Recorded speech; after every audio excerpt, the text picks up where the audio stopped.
Okay, good thing that I stopped the video because it was actually running out of memory. Now, getting back to our conversation, so we left the first part of our discussion about what is thought, where does it come from, what is it doing, what is it good for, and now we are going to continue, and we left it on the point that we were talking about another way of bringing thinking to stop, or at least close to it, because we really can't stop thinking, as if thinking stops, that's when we die. Thinking is like heartbeat. As long as our heart beats, we're alive. When it stops, we're no longer alive in the way we know it. Thinking is the same. As long as we're alive, we are thinking.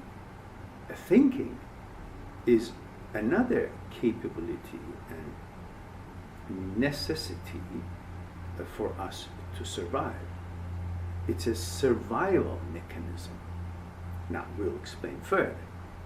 So, we were talking about meditation is another way of relaxing mind and bringing it closer to stopping, but it never stops. If it stops, as we talked about it, we're gone. So let's discuss about that. The relationship between our life, mind and body. Let's say mind and body. What's the relationship between mind and body? Then we'll continue, because this is going to be a series of talks. We can't cover it all in one. You guys are going to get bored and you're going to hate me. So the relationship between mind and body. As you know, our life, our entity, is put together in two parts. Three parts really, but two parts. The main components is body and mind. So the body, we think we are the body.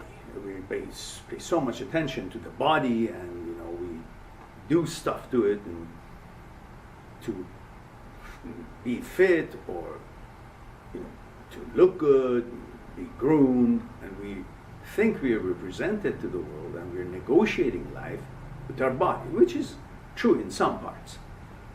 But we want to go deeper in these discussions, so let's be a little bit deeper than the shallow part. So why we recognize the importance of the body, of course. So we all seem to think that it is the body that through which we are living. So we say, okay, we taste food and it tastes good, or I gotta strengthen my legs to run fast and win a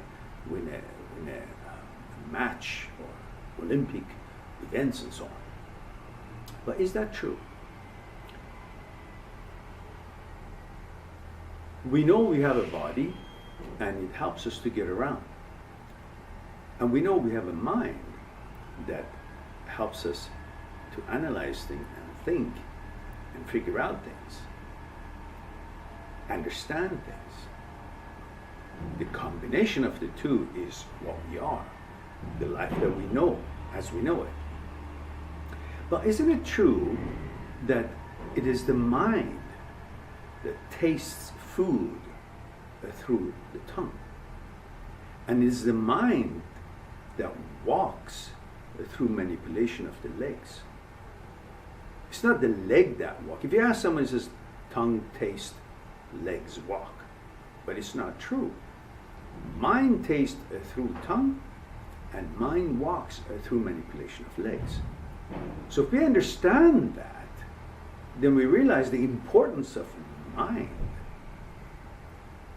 and the existence of mind, which helps us to create thought, to do the thinking. That's where it takes place. Thinking is a material process. Through mind, brain, we can do the thinking. But what is the thinking for? The thinking is survival. We think thinking is for doing math. Well, that's one of the good things that we can use it for. But thinking is like heartbeat. is a necessity for our survival. So why we think, you ask? Because we need to think in order to survive, to figure things out. We need to figure things out because we want to survive, not because we really have thirst for knowledge. We weren't born having this particular program that thirst for knowledge. No, for knowledge is something that we are either encouraged or conditioned, or we see the necessity or interest when everything else is taken care of, we're comfortable, and so on and so forth. The basics of life is taken care of, and then we encourage ourselves, and we take the journey of learning more and thirst for knowledge in the fields that we're interested in. But the beginning of it, when we got the thinking, the purpose for thinking, wasn't to go for sciences, it was to survive. Because to understand, accumulate knowledge, when we were put together, this process of thinking helped us to survive, to save us. A thought figures things out and helps us to negotiate things and to be able to deal with things, which leads to our survival. That's how important thinking is. It's not a luxury. Thinking is like heartbeat. It has to happen for us to feel alive, to be able to be alive, to figure things out, to fend problems, to solve things, dangers, this and that, and survival, and everything else that we need. All comes from thinking. So thinking is not something that, like we do it, like we use our hands. We use our hand for a certain thing. But God forbid, if we don't have one hand, we still survive. But the thinking, it needs to be there. It's not an apparatus. It's not a peripheral. It's a necessity. Is the actual life. So thinking is us, is our capabilities, is living, heartbeat, thinking, pretty much the same. So the entity that we know is made of mind and body. And the relationship between the two is that the body is a peripheral, is a vehicle for the mind to experience things. Now, there are things that I can't experience as standing here. So I have legs to take my mind other places that the mind needs to calculate, to figure out, to sort things out, to learn, and help this entity as a whole, the mind and body, to survive. For it needs to go places. It needs to experience things. It needs to see things through my eyes.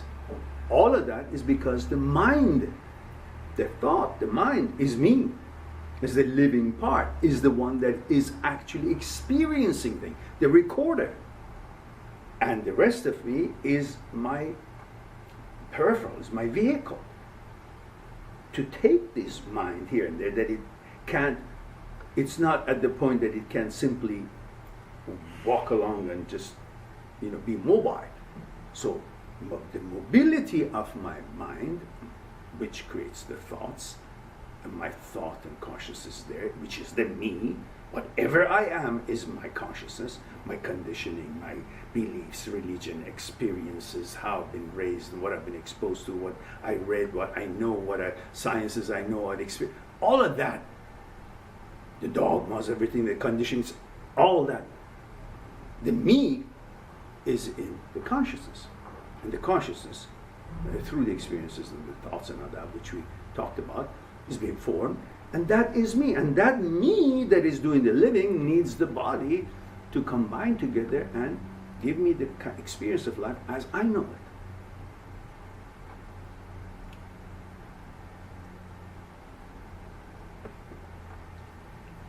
So, the energy that I need to survive also comes through this connection that the mind has, that generates thoughts, also generates a connection with the universal energy. And so when through the day you are doing stuff, you use a certain energy that through your capabilities, through your mind, is receiving from the universe, the energy. And through the day, you exhaust your energy for the things that you're busy with and trying to produce or functions that you have. And that's why when you come home, you're tired. Even if you don't do a damn thing all day long and sit on the couch and watch TV, at the end of the day, you feel you're exhausted. Why? Because you've been consuming something.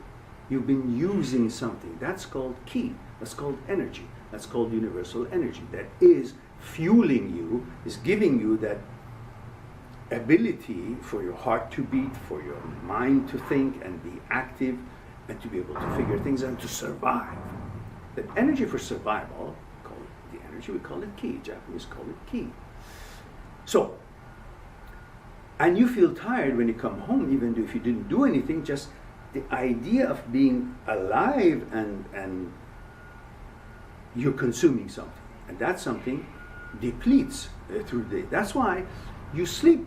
And when you sleep, the mind enters into a certain frequency that can accept the energy that is flowing through the universe, throughout the universe, from one end of the universe to the other end of the universe, in all directions, and energizes and gives a living opportunity, life energy, fuel to everything that exists.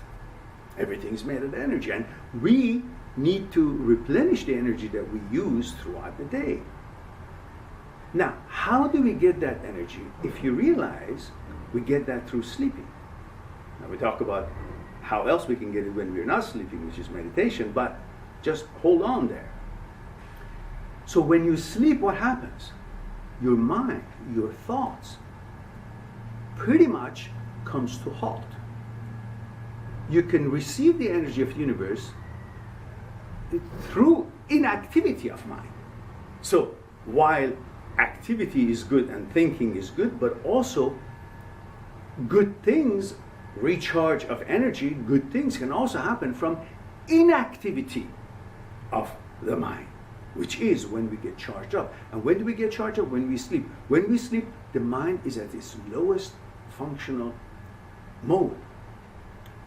And when it's active, you can't sleep. So when you sleep, actually means it's really pretty much close to not working, which of course we know it's impossible. It does some kind, it's there. It's like a car that is on idle.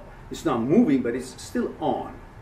Yeah. So the mind, when we sleep, is still functioning its internal things, but it's relaxed. It's close to not function, close to zero function. So when we get this energy, which is through sleep, and when we sleep, the mind is actually the least active.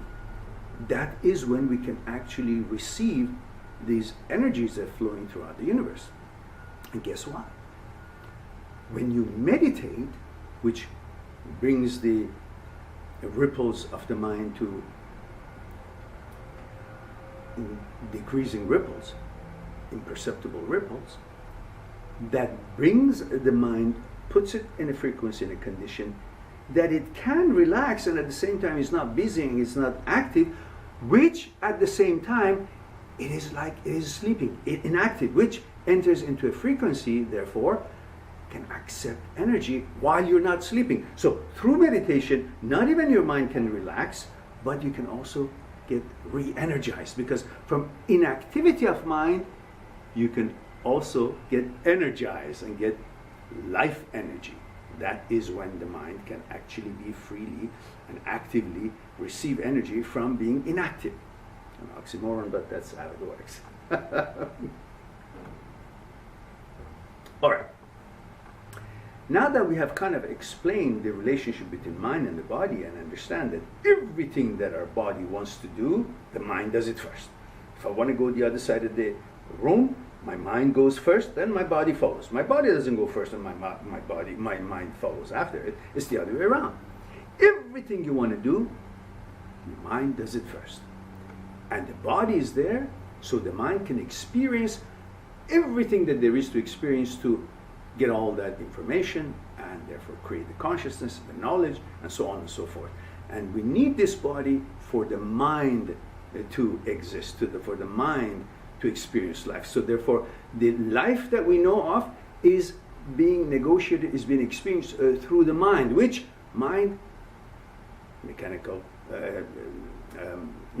process, creates thinking, thought. So really, we are living through the thinking.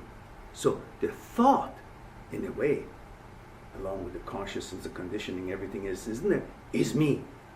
So the body, the heart, and every other organs, it is important for me to be alive in the physical form, and the mind that is a physical form, but the thought is created in there. The thought is actually the non-physical part that actually does the living. The thought, the consciousness, the me is all created from all this knowledge, which is through experiences that thought figures things out, and the body helps it to experience it, and then we create all that knowledge, and we think, and we say, I am me. So, on that note, let's stop here, we take a break, and we come back to the part 3 in the next video. Talk to you soon.